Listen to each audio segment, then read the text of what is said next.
Gravar.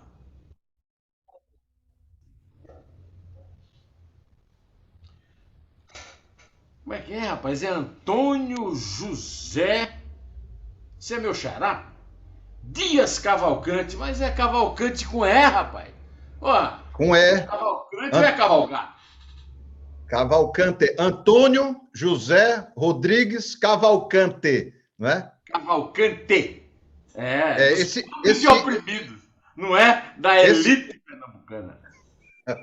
é da elite portuguesa, né?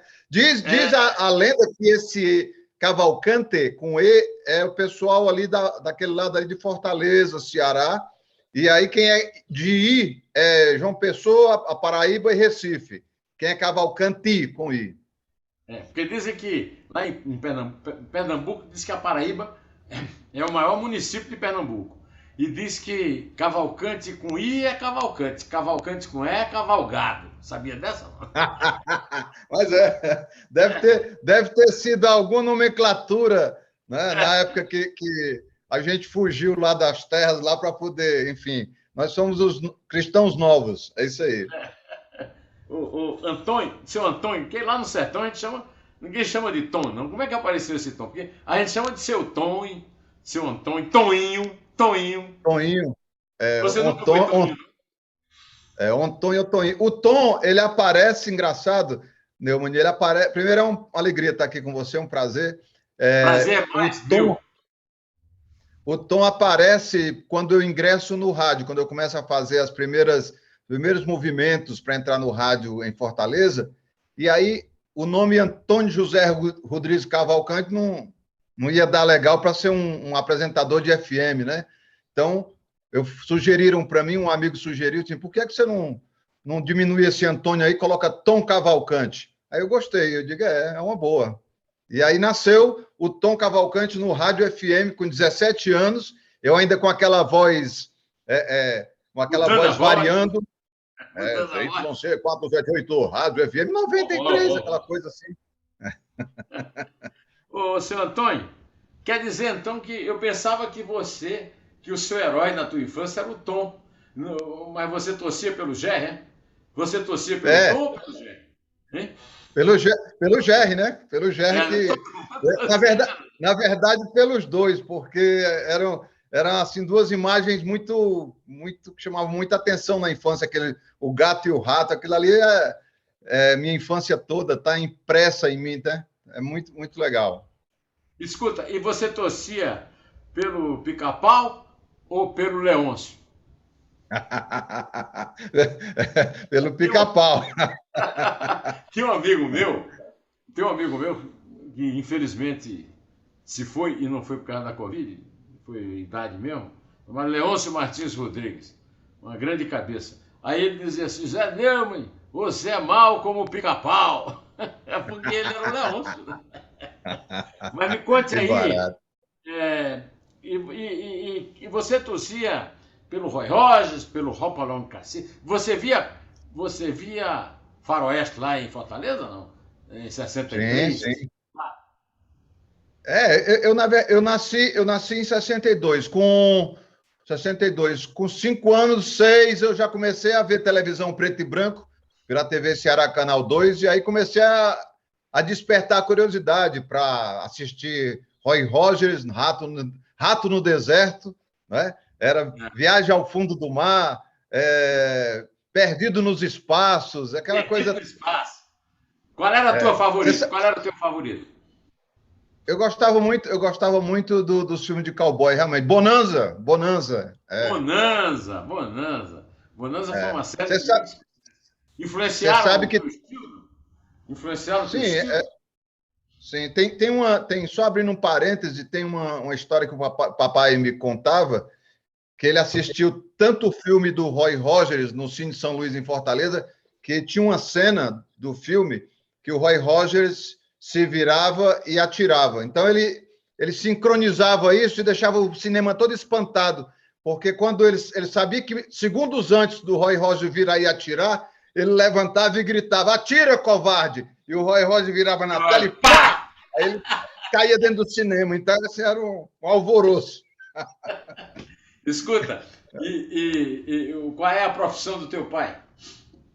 O papai ele foi um grande vendedor de tudo, não é? Papai, ele nos deixou há uns 4 meses atrás, mas Ah, ele foi um Deus o cara, tenha. que Deus o tenha, ele foi um cara muito especial nesse sentido. Ele trabalhou vendendo carro, ele trabalhou vendendo livros, e aí que entra o meu vernáculo, né? Porque ele trabalhava vendendo Cados Aulete, Delta Júnior, Barça, Delta La Russe e Mundo da Criança. Então, eu aprendi, aqueles livros estavam presentes na minha vida toda, né? E o papai depois vendeu motor para lancha, ele vendia bainha para foice. Vendia bainha para foice, era por aí. Escuta, ele não vendia Tesouros da Juventude, não? Uma coleção Vendia encadernada, livro azul, que tinha tudo. Você não aprendeu tudo ali também. naquela coleção? Eu aprendi muito Fez. também. O mundo inteiro, eu viajei o mundo inteiro com um alemão chamado Karl May. Um cara, rapaz, era o Winnetou, um índio americano, e tinha umas aventuras lá na Arábia. Um livro maravilhoso. Karl May Bacana. foi meu grande herói nas letras. O livro é, sem dúvida, né, continua sendo assim, essa grande referência de quem quer ter cultura, de quem quer saber falar, de quem quer ser criativo, fazer humor, escrever. Eu estou lendo agora o Gabriel Garcia Marques, o 100 Anos de Solidão. Estou achando bom, tá legal. Que maravilha, cara. É, foi quando meu avô me levou para ver a neve. Começo desse, meu amigo. Tem jeito de você parar de ler um livro que começa desse jeito, rapaz? Cara da Paraíba sonhando que está indo ver a neve, né? Maravilhoso. Meu avô me levou para ver. O herói da minha vida é o meu avô. Então, só que ele morreu, eu tinha 6 anos, meu avô materno. E o paterno morreu, eu tinha 2. Mas olha, como é que você. Como é que você teve ideia de procurar nos bares e tal, você com 14 anos, fazer um muimbá lá em Fortaleza? Conta isso aí. Que bar você A minha, ia? Então, como com a morte da minha mãe, aos 13 anos, foi uma passagem muito dura ali, como todos que perdem uma mãe ou um pai, eu fiquei morando na casa de tio, né? Tem aquela diáspora, né? Aquele mundo ali que um irmão vai para um lugar, o outro vai para outro, e eu fui para a casa de uma tia de um tio, Zé Alberto e Vicentina, lá em Fortaleza. E aí, cara, eu ficava meio que um pouco largado, assim, eu queria jogar futebol, eu queria ser jogador de futebol, e aí eu frequentei as categorias de base do time do Ceará, joguei no Dente de Leite, na escolinha, no juvenil e tal, e comecei a conviver um pouco ouvindo nos estádios aquela coisa de locução de rádio, mas eu trazia dentro de mim uma coisa muito presente no humor, as brincadeiras na escola, e aí começa um movimento em Fortaleza de apresentações de gente fazendo humor nos bares, nas noites de Fortaleza. Eu digo, eu vou ver isso aí. E aí fui observar e eu digo, acho que eu tenho condições de subir aí no palco e fazer o que esse cara faz. E comecei nas barracas de praia mesmo, ali da Praia do Futuro, fazendo minhas apresentações. Eu lembro que uma vez eu terminei de imitar a Bethânia, o Fagner, tudo lá no microfone, som muito alto, e fui receber meu cachê, a dona não me pagou, disse assim, dublando até eu, meu filho. Ela falou, dublando até eu, só que, porra, era Ela não eu, né? pagou e fez um elogio. Me senti elogiado, mas quase que volto a pé para casa. Mas que posição você jogava? Eu jogava de Ceará? meia-direita, era o meia-direita, número 8. É. E o titular do Ceará era o Erandi, que jogou lá no Campinense. Você Ô, viu o Erandi rapaz. jogar? Hein? Esse foi um mago na história do Ceará, foi um gênio do futebol, Erandi. Autor do primeiro gol, né? Do Castelão, não foi isso? Isso, ele Jogando pelo fez o Ceará. primeiro gol no Mas Castelão. mas o Fagner disse que é mentira sua, que ele era bom mesmo, era no Fortaleza, não era no Ceará. E aí eu digo que não, bom mesmo ele era quando ele começou no Campinense, na minha Raposa, lá em Campina Grande. Isso! O Erandi começa lá, o Erandi começa no Campinense, é verdade. É. Mas ele Começou deixou no uma história muito. Raposinha, que era o time juvenil do Campinense. Olha só, ele deixou uma história muito bonita no estado do Ceará. Eu fui um um macaco de auditório dele, assim, assistindo nas arquibancadas, na geral. Baita de um jogador. Grande Arandi. E você, qual era o teu estilo? Clássico e tal? Como é que é? Você era Olha, mais... Neumann, eu vou te falar, se eu tivesse continuado no futebol, eu falo sempre isso. Neymar, Zico, sei lá, Gabriel de Jesus. Hoje eu seria um grande gandula. Eu seria um gandula de responsabilidade. Escuta, mas me conta aí, o que é que você. Onde você colhia o seu material para levar para os bares lá de Fortaleza? Em 60 Então, anos? então, né, nessa minha vida boêmia de ter perdido a mãe, e aí eu ficava na esquina, eu ia para a esquina com um amigo, eu conhecia ali naquele primeiro momento o Jacaré, que era um bebo chato que ficava ali no canto do balcão, e eu comecei a observar esses tipos dentro da cidade. Jacaré, ele tinha os olhos assim, Neumann, sabe? Quando ele ficava puto da vida, ele olhava assim, como um jacaré, e dizia assim, onde é que eu não estou quando dou um tiro nesse filho de uma égua, sabe? E daí eu comecei a ver jacaré, a coisa do bêbado, e aí criei o João Canabrava, que se chamava João, chamava só João, e quando cheguei na Globo lá na frente, em 82, foi que com 10 anos depois o Chicanismo me conheceu e deu o nome de Canabrava.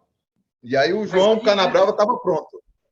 Canabrava, que é ótimo nome, porque fala da cachaça que o João bebia, né? Mas ele era só João É, nos bares. Ele já era João, mas não era ainda Canabrava, né? Não e tinha passado pelo.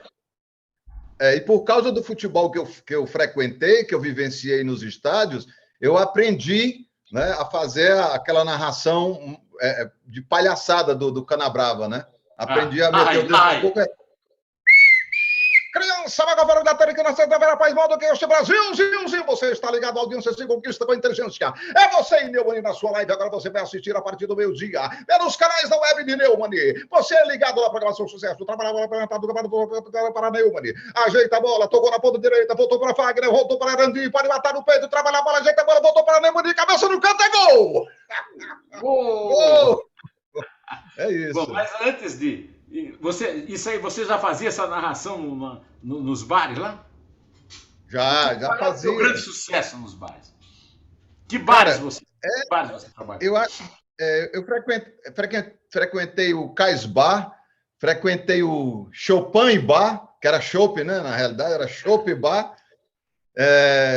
Depois eu entrei no rádio e começo a fazer um programa de rádio cômico, que chamava Patrulha Policial, com um grande radialista e jornalista do Ceará, que é o Paulo Lima Verde. A família Lima Verde é famosa, de grandes nomes lá no Ceará. E aí o pessoal da política começa a me ouvir no rádio e pergunta se eu não quero fazer aquilo nos palanques para chamar a atenção do povão. E aí eu enveredei dentro da política, da política não, dos shows mícios, também ganhando meu dinheiro, meu ganha-pão, né, na época dos shows mícios. E aí passou por... Você imitava os teus candidatos ou você imitava os adversários? Todos. Ou as figuras nacionais? Imitava os nacionais. Faz uma imitação aí. Imitava Mário Covas, vai com aquele... Como é que era, Mário Covas? Mário Covas, eu usava o microfone, né? Na verdade, eu usava o microfone para fazer uma gag, uma brincadeira, que era colocar o microfone aqui muito em cima, aqui, fazer... Não dava, só dá certo o microfone, né? Aí imitava Lula, companheiro e companheira, esse comício vai começar às 7 da noite e vocês são convidados e tal. Imitava Fernando Henrique Cardoso. É importante que você trabalhar dentro do processo do Brasil. O Brasil que precisa avançar nessa temática. Imitava senadores locais, imitava Tasso, imitava Lúcio Alcântara, que foi governador, que tinha a voz fina. Muito, né? Lúcio. Conheci muito, Lúcio. Beniveras. Beniveras. E Beniveras também. O Lúcio falava assim, povo do Ceará, fui médico, trabalhando por vocês, aqui pelo estado do Ceará e tal. É isso aí. Aí você foi ser locutor, né? Você foi ser locutor de rádio, é isso? Da Rádio Verdes Mares, Verdes Mares, você foi aquele locutor de quermesse, assim, tipo Marcos Isso, Rogério, esse senador aí da CPI. isso. E agora com vocês, Roberval Taylor, né? Robert Val Taylor. E aí você já conhecia o Chico Anísio de ver na TV, não? Chico Anísio Show, Só já de, tinha. só de, Quem de era o teu ver herói na da TV. cômico? Como? Quem era o teu herói cômico na TV? A primeira imagem que me despertou assim a coisa da comicidade foi vendo Oscarito. Oscarito, No com o Grande cinema. Otelo. No cinema. Eu me, Chanchada da do, Atlântica. do cinema, o Jerry Lewis. O Jerry Lewis. Que eu assisti muito filme do Jerry Lewis também. Né? E eu acho que os primeiros foram esses. Aí depois eu comecei a despertar para o Chico Anísio, para o Renato Aragão também. Né?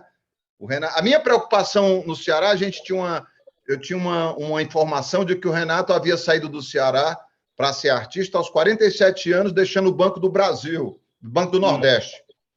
Renato Aragão foi do Banco do Nordeste. E aí eu já estava com 29 anos no estado do Ceará, e digo assim, meu Deus do céu, eu não vou ser artista nunca. Mas aí disse, não, cara, tem paciência que o Renato saiu daqui com 47.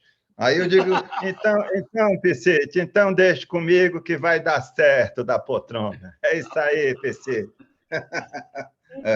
Mas aí depois vem o Chico Anísio, né? E eu começo a ver... E Oscarito em Grande Otelo? A cena da sacada de Julieta.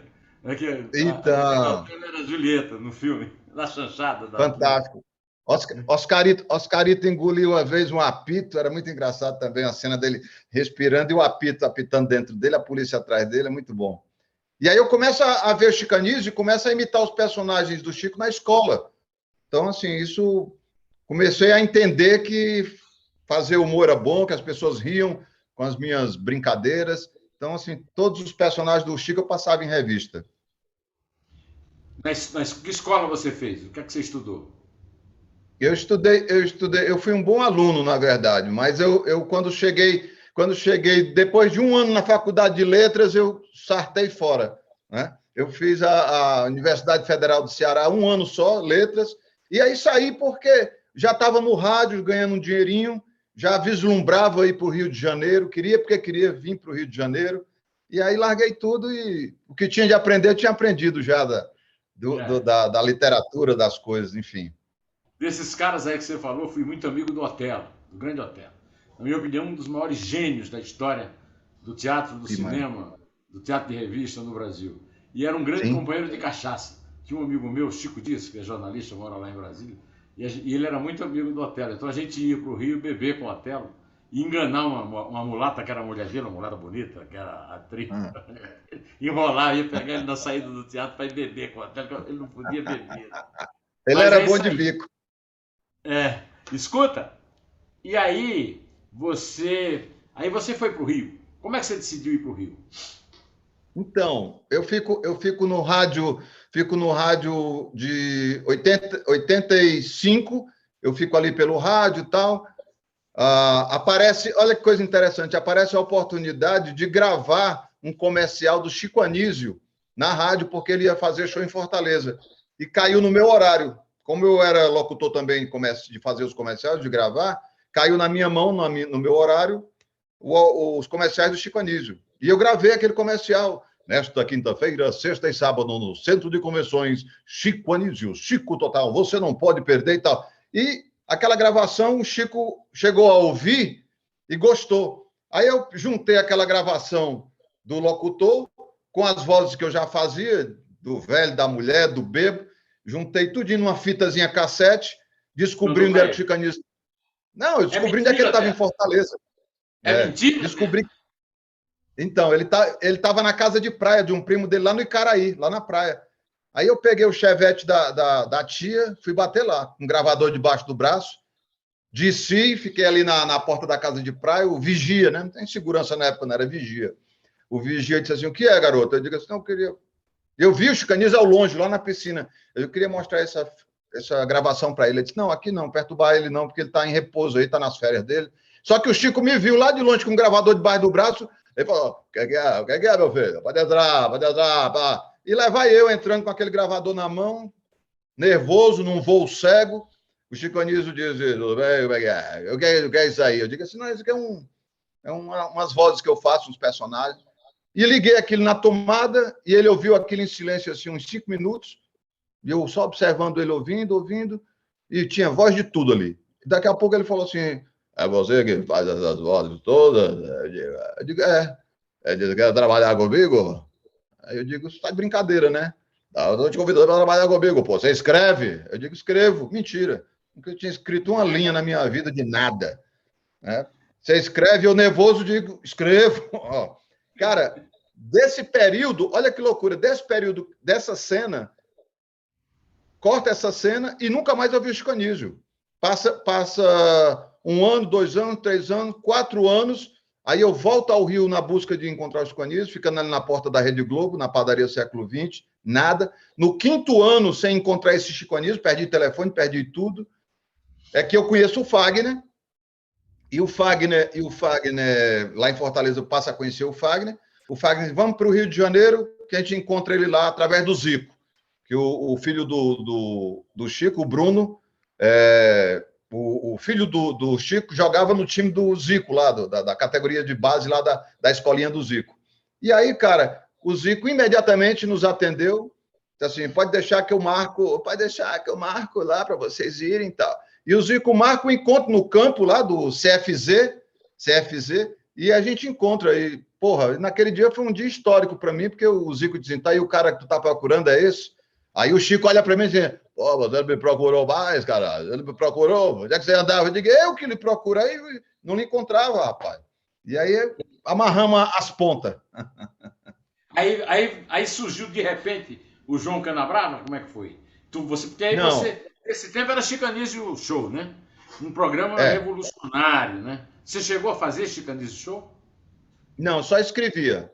Na verdade, quando eu cheguei, que ele queria, o Chico, ele era um cara que ele precisava de muito texto devido ao grande número de personagens. Quando ele perguntou lá em Fortaleza se eu escrevia, aquilo ficou na cabeça dele.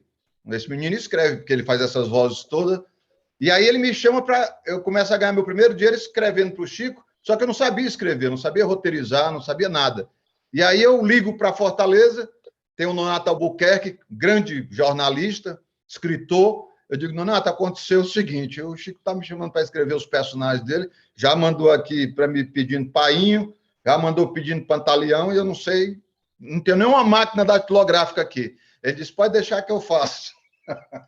E o Nonato, por uma questão de generosidade, um anjo, começou a escrever para mim os primeiros textos. Eu escrevi não, eu lia aquilo, estudava e entregava para o Chico, fazia ali um copy-desk, entregava, e o Chico ficou maravilhado. Aí começou a pedir mais texto, Neumann. Eu digo, fala-me, Nossa Senhora, e agora? O que é que eu faço? Aí eu dizia, Nonato, o homem está pedindo mais texto, ele pode deixar que eu escreva. Deixa comigo. E nesse período, eu mergulhei dentro da redação da Globo, do Chico Anísio Show, e aí mergulhei profundamente, fui aprendendo com o Nani, com o Enfio, que eu ainda conhecia, Enfio, né? Que trabalhou para ele escrevendo, com o Guiarone, também um baita de um escritor, com o Mauro César, uma porção de grandes escritores, roteiristas. E aprendi, devagarinho fui aprendendo. Léo Batista também, aquele nosso Léo Batista apresentador, também escrevi umas graças para ele. E aprendi, cara. Você não cruzou lá com o Carlos Manga? O Carlos Manga era diretor, o grande gênio da chanchada e o grande gênio da televisão, porque Chico Anísio Show é um programa histórico. É o primeiro programa que usa criativamente o videotape, né? Sim. Ele foi meu diretor. Você aprendeu alguma coisa com o Carlos Manga? Você teve contato? Assim? Você teve contato Bastante, com o Manga? Bastante. De tomar uísque com ele com manga. De tomar muito uísque com ele. Ele gostava de um uísque. E aí a gente passou a ser amigo, de frequentar a casa um do outro no Rio de Janeiro. Ele foi diretor do meu primeiro programa na Globo, que foi o Megaton. Então, assim, eu tive um relacionamento muito estreito com o Manga. Tenho muita saudade dele. E o que é que você aprendeu assim, com ele? Tipo, na questão da cena que você escrevia? Ele te deu assim, alguma dica? Ou ficou tudo com o Nonato mesmo? O Nonato é que te segurou? Não. O Manga, ele era um diretor por excelência, né? E aí eu na minha sina nordestina, que a gente tem de observador, de autodidata, eu comecei a perceber aquela coisa da direção do Carlos Manga, né? Então, assim, aprendi bastante coisas interessantes sobre direção, sobre marcação de palco, de luz. Então, eu tenho me passou esse legado. E aí Além de ser uma pessoa muito agradável. Como é que você ressuscitou o João? O João e o Chiganizo casou o Canabrava? Então, Na escolinha, né? chego Você foi para a escolinha. na escolinha. Aí na escolinha Isso. que você começou a aparecer. Isso. Eu começo escrevendo, como eu te falei, e tal, vai. Aí, na época, a escolinha com o Grande Otelo, que eu ainda peguei, né? Com o Grande Otelo, com Walter Dávila, com aquele time seleto de grandes nomes do humor. Enfim, com Zezé Macedo e outros, que eu não me lembro agora, mas Costinha. Costinha, o Chico. É, O Chico era um verdadeiro asilo de velho, né? Botava todos é, os velhos empregados na escolinha. E então isso. eles foram seus grandes professores, né? Walter Dávila É, era o máximo, com aquela cara de chato, que não gosta de nada, né?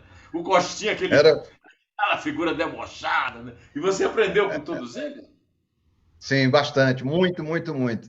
E aí, naquela convivência, o Chico conhecia também, o Chico gostava muito do Seu Venâncio, que era o personagem nordestino que eu tinha, o velho jangadeiro, que ele queria que eu iria estrear na escolinha com esse personagem, Seu Venâncio, que é aquele velho, 98 anos de idade, um homem cansado, mas um homem que ainda tem tesão, que pode trabalhar, um homem que tem saúde, que gosta das pessoas, mas hoje não, hoje com 98 anos de idade, você sabe que o homem, quando envelhece, aquilo desce, o saco amolece, a mulher oferece, ele agradece numa prece. Se eu pudesse, aí vai acabar na fila do INSS. Então, esse era o personagem que o Chico queria. E aí ele dizia, segura as pontas um pouquinho, porque tem aqui o Nessa da Capitinga, que na época estava brilhando, o Nessa da Capitinga. Então, não tinha vaga para mim no momento. E aí, um dia eu vou jantar com o Chico, lá na Barra, e aí a gente tomando umas cervejas, eu digo, Chico, eu tenho um personagem para te mostrar. Ele disse, o que é? Eu digo, é um bebo.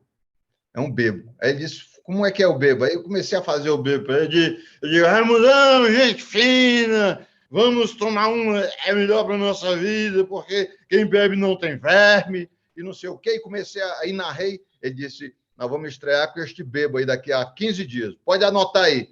E daqui a 15 dias mandou fazer o figurino, deu o nome de Canabrava para ele, que era João, passou a ter esse sobrenome Canabrava. E com 15 dias, no dia 12 de outubro de 92, Dia da Criança, eu estreiei na escolinha. 92. Estreiei nervoso. Quer dizer, aí você tinha, em 92, você tinha 30 anos? Eu estava com 30 anos, Estava com uns 30 anos, 30 anos. Então, bom, aí você, em 98, você substituiu a Xuxa por um dia. Como é que foi isso?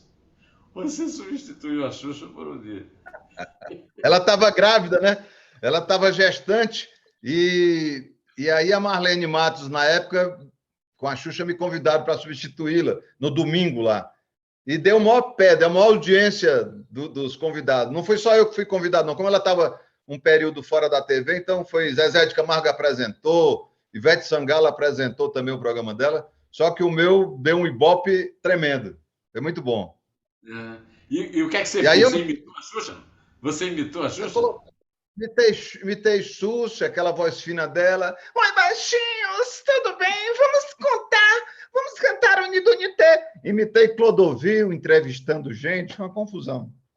E como é que era o Megaton, dirigido pelo Manga? Você estreou solo no Megaton em 2000. Isso? 2000. O programa fez tanto sucesso que saiu do ar em um ano. E aí você fazia vários personagens, você convidava outros e tal, mas ainda estava na escolinha. Estava na escolinha, mas o Chico já estava com... o Chico já estava com ciúme dessa história, né? Já estava com ciúme porque ele era um paizão muito ciumento, então ele abraçava aqueles caras, e aí o Tom despontando para ter um programa solo, criou ali um climinha e tal, mas o próprio Carlos Manga, que era muito amigo dele, né, conseguiu atenuar. E aí eu estreio no Megaton fazendo essa variedade de quadros, fazia um esquete de um texto, teatralizando, em seguida atuava com a Ivete Sangalo, em seguida cantava com a Ivete Sangalo, atuava com o Leonardo, em seguida punha o Leonardo para cantar. Foi muito divertido. Uma Aí experiência depois, muito rica. como é que foi que você... Teve um negócio que eu anotei aqui, o Megaton que você ficou infeliz com o programa. Você chegou a brigar com o Chico? Chegaram a se estranhar? Sim, sim. Por conta disso, a gente teve um arranha, né? A gente ficou um tempinho distante um do outro, e o Fagner foi o cupido para o retorno da nossa amizade, que durou para sempre, né? Mas na época o Chico ficou ressabiado comigo, porque eu saí da escolinha para ter esse programa, o Manga tentou também, não conseguiu, o Heriberto também, que era nosso empresário, não conseguiu, o Fagner foi que foi devagarinho por ali, pelas beiradas, e conseguiu nos unir de novo. O Heriberto foi teu. Conheci muito o Heriberto. Conheci o Heriberto, É, nem foi o Fagner que me apresentou. Eu fiz uma reportagem para o jornal, para o Estado de São Paulo, sobre o negócio de uma raspadinha, que era uma coisa que ele fazia na época do Quest e tal. Aí eu conheci, e aí passei a frequentar os shows do Fagner com o Heriberto e a Thelma, né? A mulher dele. E depois o isso. filho Galã, lá da Globo, né? Hoje, infelizmente, o Heriberto não está mais entre nós, morreu muito jovem. Pois é, que Você não pena, ficou... uma pena. Ele foi teu empresário também, além do Fagner, ele foi empresário teu. Sim, sim, grande amigo, saudoso Heriberto. Depois do Megaton, o que é que você ainda fez na Globo? Aí depois eu saio do Megaton e vou para o vou para o Zorra Total com o Maurício Sherman. Vou Conheci pro muito Zorra também o Total. Maurício. Pois Tremendo é. diretor de televisão, né? Você só Oh, passou por bom, maravilhoso. né? Bom só lida com bom, né, Tom? Rima com Daniel, tom. os bons se atraem, né? Então, É. peguei Maurício Sherman naquela calma dele, rapaz, vamos colocar É. aí, Conheci garoto, o Maurício Sérgio rapaz. na Tupica. E aí quando eu faço Zorra Total, em seguida vem o Sai de Baixo. Me convidam para fazer o Sai de Baixo. Aí eu vou fazer o Sai de Baixo com Miguel Falabella, com Araci Balabalian, com Luiz Gustavo, o nosso Beto Rockefeller. Escrevia, era o próprio Falabella, o Falabella dirigia também, né? Uma coisa assim. Também. Ali eram 4 diretores, né? Era Daniel Filho, era Zé Wilker, Denis Carvalho e Jorge Fernando. Então, também uma seleção de craques me dirigindo, nos Zé Vilker, dirigindo. Zé Vilker também do Ceará. Existe De Juaz... Você acha que existe uma coisa, digamos que atrai o cearense para a encenação, para... O que é que você tem alguma teoria sobre isso? Não? Os grandes Não atores, os tem, grandes humoristas do Ceará? não tenho. A gente brinca muito com essa coisa antropológica que vem do Ceará, que ali é a terra do humor, tal. Mas eu admito assim na minha cabeça que o Nordeste num todo, esse veio de grandes artistas, grandes poetas, grandes escritores, grandes jornalistas. Eu acho que o Nordeste é que tem essa atração, esse imã para estar abduzindo esse tipo de gente, nascendo ali naquela região, ali, saindo debaixo do chão, feito cururu. E você não chegou a conviver mais com o Psite, não? Com o Renato? Bastante, bastante. A gente volta a nossa amizade, aí se torna uma amizade muito mais fortalecida, né? Com os desentendimentos todos eles zerados, e aí o Chico se torna um grande amigo mesmo assim de começar a frequentar muito aqui em casa, tanto no Rio como aqui em São Paulo, a gente tomando cachaça, vinho com macarrão e farinha e ovo. Ele gostava muito de macarrão com farinha. Achava muito engraçado isso. Uma vez eu fui jantar na casa dele, ele combinou comigo, ele estava casado com a Zélia Cardoso de Melo, e ele disse assim: eu vou servir macarrão, e quando tu chegar lá em casa, porque a Zélia era toda formal, e ele disse: tu corta o macarrão com a faca, começa a cortar o macarrão e comer. Bota farinha, e corta para ver a reação dela. E assim eu fiz. Cheguei e digo, tem farinha? Aí ela achou estranho, a moça trouxe a farinha. Eu digo, a senhora podia fazer um ovo mole para mim? Aí ela disse, não, pode fazer. Botei o ovo esbagaçado ali em cima, com macarrão e farinha, comecei a partir o macarrão. Ela disse, que horror, que horror. O Chico ria. E o Chico ria de rir. Eu digo, foi ele que mandou, foi ele que mandou. Foi ele que mandou, Mas aí, dona. aí a gente começa a conviver muito e chega assim um momento muito mágico da nossa relação, que é onde o Chico tem a ideia de fazer, para coroar essa amizade, o espetáculo Chico.tom. Né? E aí a gente viaja o Brasil por 5 anos. Chico.tom. Em que ano que foi? 2000, ano 2000.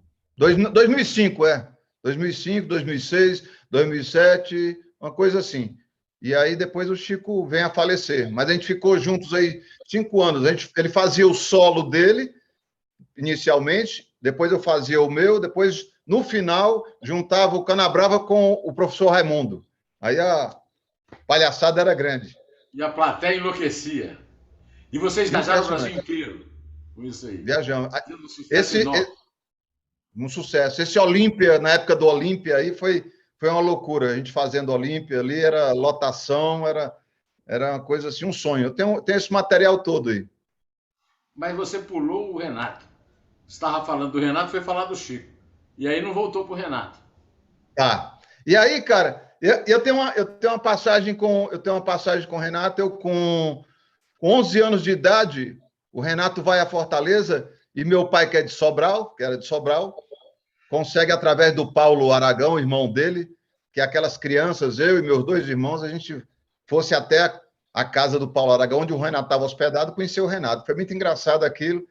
E foi a primeira vez que eu vi o Renato Aragão, um sonho de ver o cara da TV ao vivo, assim. Era uma época muito, muito rara de se ver um grande artista pessoalmente. Então, marcou muito na minha cabeça. E aí, quando eu chego no Rio com o sucesso da Escolinha, o Renato me convida para fazer parte de eventuais programas dos Trapalhões. Aí gravamos muitos programas juntos. Ainda eram os 4? Né? Ainda eram os 4? Alguns já tinham morrido? Sim. Mussum, Dedé, Renato e o... Não. Tinha morrido só o Zacarias. O Zaca. Já tinha morrido só o Zacarias. E aí eu, convivendo com o Renato, rapidamente comecei a imitá-lo também.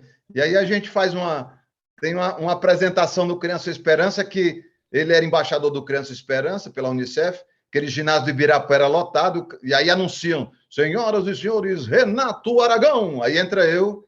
Boa noite, é um prazer estar aqui no Criança Esperança. Tá dando quanto aí, Fátima? Quanto é que é a arrecadação, Precisa? Pessoal, aí o Renato entra e diz, daqui, palhaço. Muito engraçado. E ainda hoje você se dá com ele? Sim. Outro dia estivemos juntos lá no Rio. Uma figura que se reinventou agora no Instagram. Está muito interessante o trabalho dele lá. Ah, não diga, eu não sabia. Tem que dar uma olhada no Instagram dele. Ele está com quase 4 milhões e tantos seguidores. É humilhante. 4 milhões. Mas você humilhou nós. Você também é uma figura no Instagram. Hein? Né? Tô dando as minhas cacetadas aí. Isso aí. Mas depois disso, aí você... mas ainda não foi para os Estados Unidos ainda não, né? Não, aí eu vou para Record, né? Você passou pela Record. Aí eu vou para a Rede Record em 2004. Em 2004 eu chego na Record, fico 7 anos. E aí quando eu saio da Record cansado de tudo de TV, aí eu digo, agora eu vou morar um tempinho fora. E aí fui morar em Los Angeles, fiquei lá trepado na montanha. Meu sonho era morar na montanha. E como um bom nordestino, né? Eu não sou de Campina Grande, mas eu queria morar na montanha. Aí eu subi a montanha. Fiquei 2 anos, fiz cinema nos Estados Unidos, banquei o meu próprio curta médio lá, que é João Canabrava, que chama Pizza Me Máfia, um filme que eu fiz com um elenco americano. João Canabrava falando inglês, muito engraçado. E você está falando bem inglês? Aprendeu bem lá em Los Angeles? Agora esqueci, eu não viajo mais, eu tô esquecendo tudo. Eu tô pedindo desculpa. Estou esquecendo. Tô pedindo desculpa agora. Desculpe-me. Desculpe-me, please. Você ficou quanto tempo lá? 2 anos, morando Aí não lá em aguentou. Los Angeles. Aí eu me lembro daquela frase do Tom Jobim. Olha, os Estados Unidos é bom, mas é uma merda. O Brasil é uma merda, mas é bom. É bom, é verdade. Sem dúvida.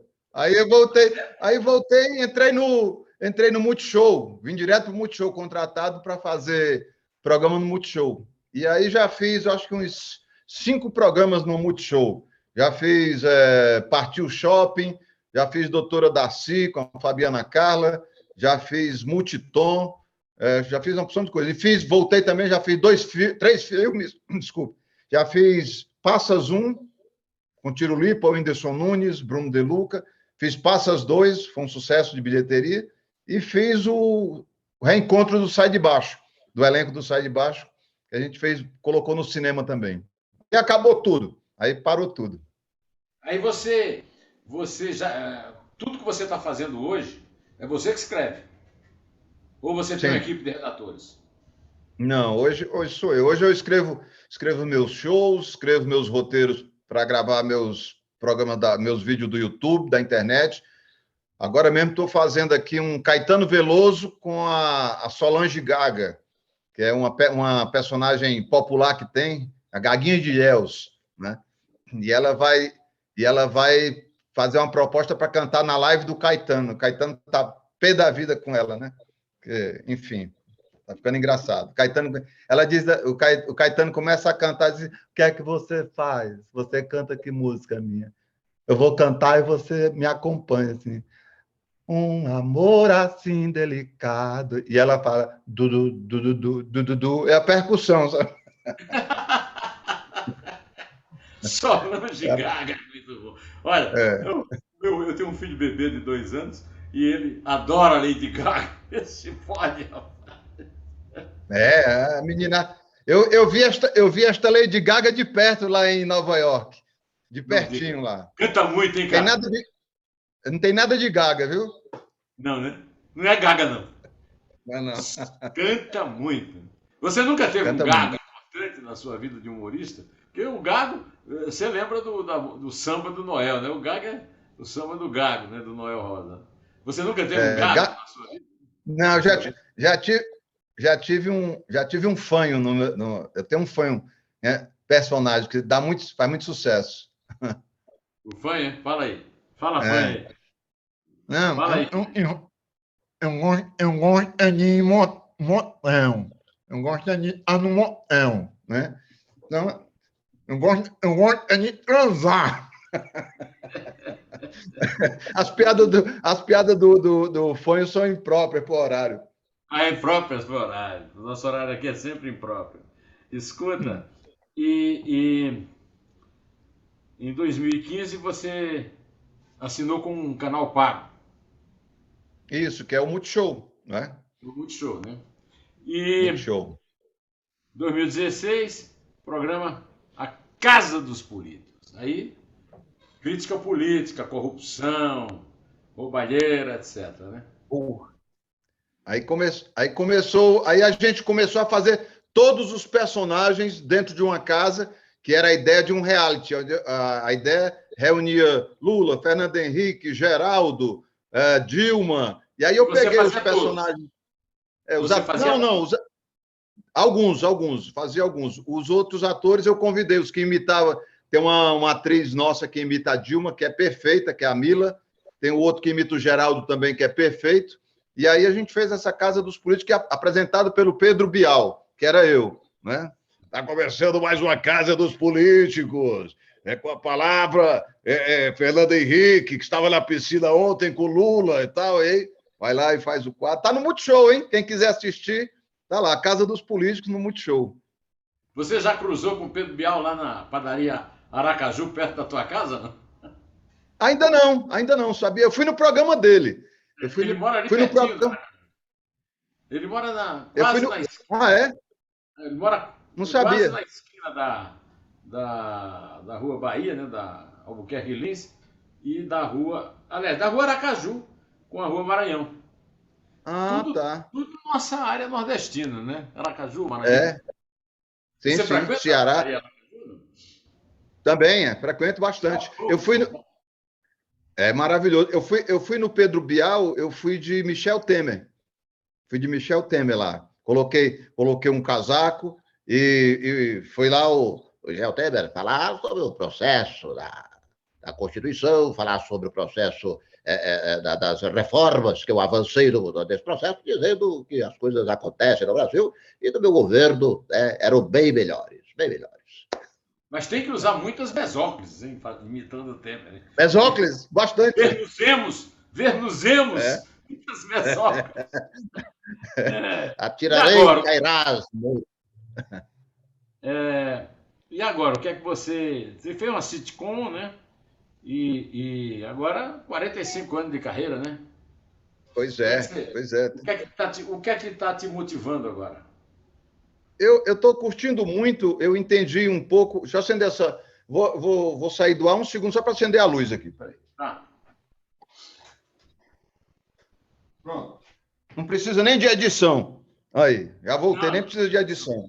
não tem na Eu edição, tô, eu não. tô, eu tô Diga. curtindo muito agora essa coisa do YouTube, do Facebook. Eu descobri um pouco qual é o mecanismo que agrada as pessoas, né? A gente não sabe o todo da coisa, mas eu dei uma acertada nisso, assim, numa linha aí de fazer humor político, de fazer humor de situação, e tem dado um retorno muito bacana para mim.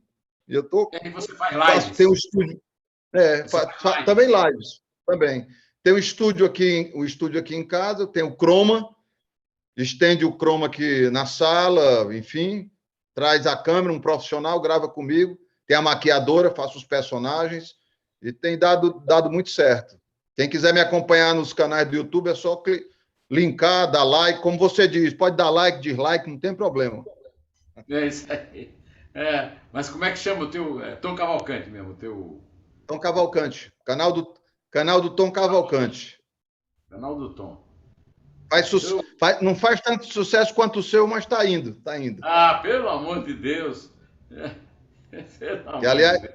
aliás, Tomara. aliás às vezes eu atraso um dia de lhe ver no YouTube, mas aí no outro dia eu vou e assisto. Se tornou assim religiosamente uma leitura minha dos seus vídeos, enfim, no Estadão. Tamo Obrigado, junto. Tom. Ô, Tom, quando meu pai tinha 30 anos, eu achava que meu pai era velho, como é velho. Era que eu chego aos 30, né? E aí eu estava fazendo aqui um dois dedos de prosa com o Fagner. Aí ele falou assim, eu falei, o Tom. Ele disse, nada, mas o Tom era menino. Aí que eu me lembrei. Você está completando 45 anos de carreira comparado comigo e com o Fagner. Você é um menino, pô. Quando você nasceu, eu já conheci o Fagner. No ano que você nasceu, eu já conheci o Fagner. Acho que o Fagner estava fazendo mucuripe. Pois é. Você sabe que eu conheço o Fagner numa situação engraçada. A gente estava num comício, e ele sobe no. A banda dele, que veio do Rio, tudo, e como eu imitava, o candidato da época me contratou para fazer o comício, só que antes do Fagner subir, combinaram com a banda da banda atacar e eu entrar de Fagner. E o Fagner lá embaixo ouvindo aquilo ficou puto da vida porque não sabia do que se tratava, né? E eu lá em cima já a banda. E eu lá, o aço dos meus olhos, o fel das minhas palavras. E o E ele Fagner, esse louco, vagabundo. puto da vida. Não avisaram Quase que ele. ele me empurra lá de cima do palanque. Barato. E aí vocês ficaram assim, amigos, assim, tipo Para amigo de sempre. Ele infância, diferença de idade. O amigo, Fagner tem é, amigo, 32. Você tem. amigo de alma e coração. Ele é padrinho da Maria, da minha filha, da caçula, que hoje está com 21. Né? Eu lembro que no dia do batizado na Igreja Brasil, lá na Brasil, o padre estava batizando e o Fagner presente. O padre disse: quem é Fortaleza aqui? Aí o Fagner, eu. E quem é Ceará aqui? Eu. Vocês não vai dar certo esse batismo, não. Isso. o que é que você projeta ainda para a tua carreira aí? Ou você não, eu tô aí. não gosta de fazer plano? Você vai fazendo as coisas e vai... Eu deixo aparecer, faço igual o Luiz Gonzaga. O Luiz Gonzaga, tem a história do Luiz Gonzaga, que ele não gostava de andar de avião, nem ele, nem o Dominguinhos. Ele enchia o carro de disco, né? E saía parando em tudo que era cidadezinha, entrando nas rádios e distribuindo os disquinhos dele e tal. Então eu vou nessa também de deixar a vida me levar nesse momento, né? A gente já chegou num momento de mais estabilidade. Então, assim, deixa as coisas acontecerem. Deixa as coisas acontecerem. Você deve ter tido um contato também muito bom com o Gonzaga, porque o Fagner, o grande ídolo do Fagner é o Gonzaga. A última vez que eu vi o Gonzaga era meu amigo, porque ele, quando o Gonzaga estava no ostracismo, uma querida amiga comum nossa, Tereza Souza, que não está mais entre nós, arrumou um emprego para ele. Ele estava meio, né, que era fazer propaganda da Alpargatas, né? E aí ficamos amicíssimos, tal. Eu acompanhei inclusive a reconciliação dele com o Gonzaguinha. Logo depois o Gonzaguinha morreu e tal, né? E o último encontro que eu tive com o Gonzaga foi num show do Fagner em Campina Grande, e nós fomos almoçar no Manuel da Carne de Sol. Meu amigo, querido amigo, compadre Bega, ainda era vivo. Seu Manuel não, já tinha morrido. Mas aí eu disse a ele: olha, seu Gonzaga, eu chamava de seu Gonzaga, seu Luiz. Eu disse: seu Luiz, o povo de Campina fala muito mal, rapaz. Está dizendo que o senhor estava sentado porque o senhor estava bêbado. Aí, ô Zaneu! Ele não dizia meu nome, ele não sabia dizer meu nome. Zaneu! Se o povo disse, é isso mesmo. O povo está certo. Se o povo disse, eu estava bêbado sim. Aí ele estava o Toninho do Quinteto Violado, né, no almoço, que também tinha participado do show. Aí ele disse assim: esse meu amigo aqui, Zaneu, ele é roqueiro. Por isso que ele diz que a melhor gravação de Asa Branca é uma gravação de vocês. Porque tem um roqueiro lá, que era o Filizola, né? O Fernando Filizola tinha sido o guitarrista do conjunto que o Kruner era o rei como é que chamava o rei do Brega? O Reginaldo? Reginaldo Rossi. Reginaldo Rossi. Zé Nilma sempre foi roqueiro, ele gosta daquele violão do Fernando Filizola. A melhor gravação de Asa Branca é minha, eu sou o dono da música. Conta aí uma coisa tua com o Gonzaga. Eu cheguei a conhecer, assim, apresentei acho que uns 5 shows dele, tive a oportunidade de estar no camarim com ele, de estar apresentando os shows dele, né? Ele já estava ali no final da carreira, assim, um pouco irritado, ele se irritava com as coisas muito rápido, show não começava, a entrada dele no palco, ele: que hora que eu vou entrar nessa porra aí? Sabe, assim, ele ficou zangado, eu digo: calma. Aí depois me deu, tenho foto com ele, uma saudosa memória. É o nosso maior representante da música, né? Tá tudo ali na obra dele. É um ícone, né? Ele é um ícone, ele é um ídolo, né? Da nordestinidade, né? Assim, o Luiz é o máximo, né? Um gênio. Um gênio, né? Dessa diáspora nordestina, né? Eu já escrevi muito sobre isso. Essa diáspora nordestina, ele foi assim o cara que ele matou a saudade do nordestino na sua diáspora. Então o cara vem para São Paulo, trabalha, não sei o quê. Gonzaga era aquele cara que era um ponto de união da diáspora nordestina, como você é também, como o Fagner é. E o Belchior? Você se dava Belchior também. Belchior, ele na minha fase de fazer shows lá no Chopin Bar, aparece Belchior para me assistir. E aí eu canto, imitei ele, eu tinha lá o playback, o instrumental, e aí eu digo: senhoras e senhores, o cara anuncia com vocês Belchior, ele me assistindo, então tive a oportunidade de imitar o Belchior para o Belchior. Então estava lá: estava mais angustiado que um goleiro na hora do gol, Quando você entrou em mim, como só no quintal, aí um analista amigo meu disse que desse jeito não vou ser feliz direito. E aí, quando terminou o show, ele disse assim: rapaz, você está se perdendo aqui no Ceará. eu digo, pois me ajude aí a me encontrar, meu amigo, pelo amor de Deus, eu quero me encontrar, quero saber onde é que se encontram, como é que faz isso. Eu ouvia muito essa coisa, né? Você está se perdendo aqui no Ceará, você está se perdendo. Eu digo, puxa vida, eu estava cansado de ouvir isso. Eu digo, me ajuda, Belchior, a me encontrar, pelo amor de Deus, ou que alguém me encontre. Mas tem um carinho, um apreço muito grande por ele. Tem um amigo meu de Campina Grande chamado Astia Basílio. Ele está fazendo, deve ser hoje que a gente está fazendo essa gravação, ele deve estar apresentando a tese dele de doutorado em literatura russa em Moscou. E ele fez uma tese sobre um poeta russo que veio para o Brasil, passou uma temporada no Brasil, mas a grande admiração dele, hoje ele está distribuindo no Facebook uma tradução de um poema de Ossip Mandelstam, que foi um poeta, que eu considero o maior poeta russo do século XX, que tem uma história linda. A mulher dele decorou toda a obra poética dele quando Stalin o prendeu, e foi ela que manteve a obra poética dele viva, porque ela é que editou ditando os poemas dele. É um maior poeta vivo. Que loucura. Mas que loucura.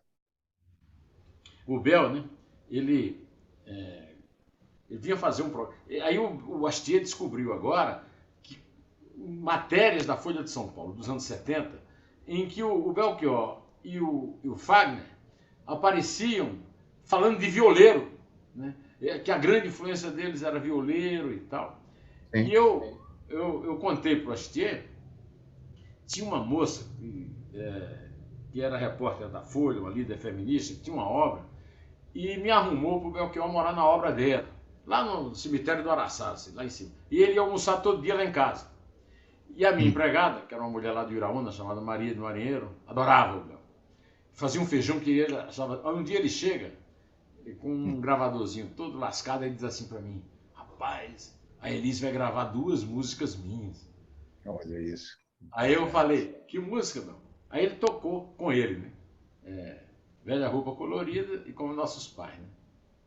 Que maravilha de história, não sabia. Aí a baixinha transformou aquilo em... Eu estou até emocionado, em 2 clássicos da música brasileira, né? Quer dizer, eu acho que o Fagner é um gênio, e o Belchior também, só que o Belchior não foi reconhecido como o Fagner. Foi um pouco porque o Belchior era meio assim, né? O Belchior conhecia muito poesia, então eu ia para... Ele tinha uma... Quando ele começou a ganhar dinheiro com música e tal, ele montou uma casa fora da casa dele, e tinha grandes quadros de grandes pintores brasileiros. Ele queria também ser pintor, né? Era calígrafo. Nós bolamos uma edição caligráfica, ele caligrafando poemas dos quais ele gostava. Eu era editor, era dono da Girafa, e no fim nós fizemos vários projetos que no fim... E a morte dele me pegou muito de... E agora, para nós terminarmos aqui a nossa conversa, aconteceu uma coisa estranhíssima, né? O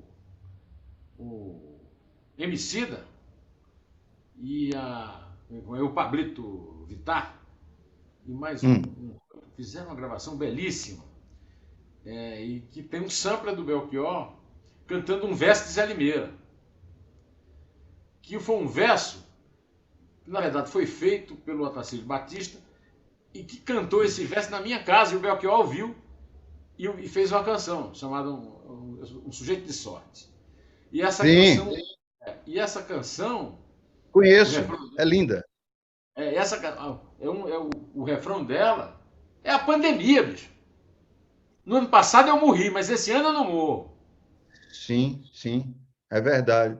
O ano passado eu morri, mas esse ano eu não morro.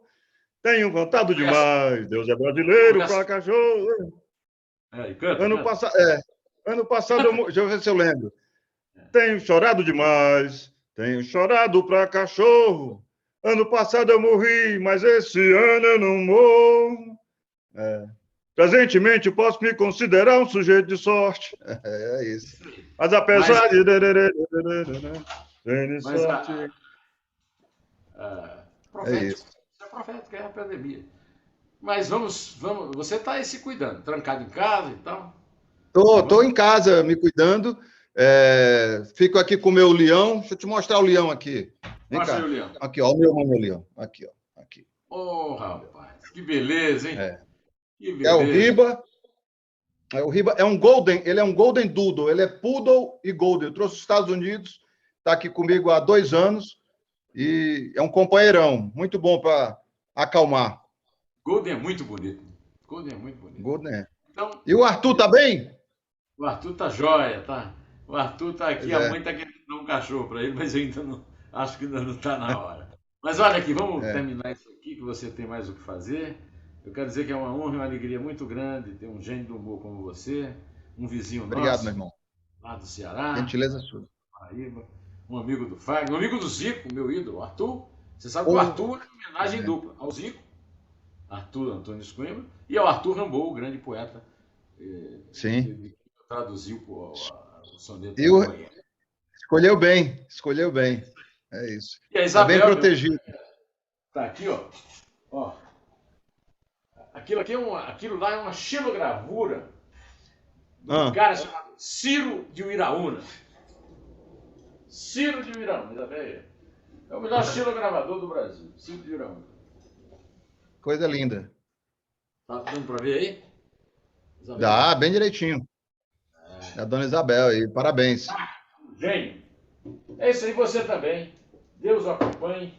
E quando acabar essa pandemia, aí nós vamos tomar Vamos. uma cachaça com o João Canabrava, que entende desse assunto, é, né? Sóbrio! Fecha a conta, passa a régua. Grande beijo, meu irmão. Um prazer. Beijo a todos que nos viram aí.